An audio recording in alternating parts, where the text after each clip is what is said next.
যশোরের ভেতর সবথেকে সুন্দর মেয়ে আমি। এখন এটা কেউ মানলেও ভালো, না মানলেও ভালো, আই ডোন্ট গিভ আ ফাক। আমি জোর গলায় বলতেছি যশোরের ভেতর সবথেকে সুন্দরী মেয়ে আমি। আমি চ্যালেঞ্জ করতেছি, কারো যদি সাহস থাকে যে না সে আমার থেকে বেশি সুন্দরী, সে সামনে আসুক। আর যে একটা কথা অনেক ভাইরাল হয়েছিল, যশোরের ভেতর সবথেকে সুন্দর মেয়ে আমি, তো এইটা 100% আমি মন থেকেই বলছি, প্লাস ট্রু। আমি আবারও বলতেছি যে যশোরের ভেতর সবথেকে সুন্দর মেয়ে আমি।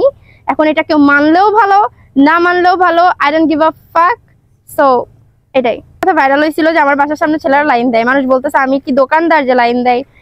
আসলে কথাগুলো কারা বলতেছে জানেন? যাদের ইনবক্সে 5টা নকও আসে না, ইনবক্সটা মানে 5টা ছেলে এসেও হাই হ্যালো দেয় না, তারা খুব জেলাস। তারা আমার ওই যে 2005, 6, 7 সালের ছবি নিয়ে কমেন্ট করতেছে, কমেন্টে বলতেছে যে এই মেয়েটা তো টোকাই ছাপড়ি, এরে এখন এমন লাগতেছে। ভাই আমি আগে যেমন দেখতেছিলাম ওরা এখন তেমন দেখতে, আর আমি এখন যেমন দেখতে ওরা আমার হাঁটুর কাছেও আসার যোগ্যতা রাখে না।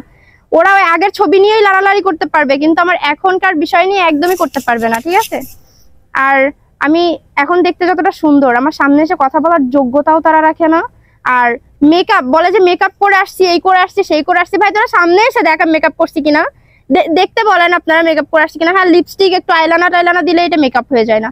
ফাউন্ডেশন আটা ময়দা মেরে আসাকে মেকআপ বলে, ঠিক আছে? এটা তো বুঝবে না ওরা, ওরা তো মেকআপ কেনার টাকাই নাই ওদের কাছে, ওরা বুঝবে কিভাবে? একদম জোর গলায় বলতে পারবো যে যশোরের ভেতর সবথেকে সুন্দরী মেয়ে আমি। কেউ যদি আমার সাথে বিট দিতে চায় তাহলে অবভিয়াসলি সামনে আসুক।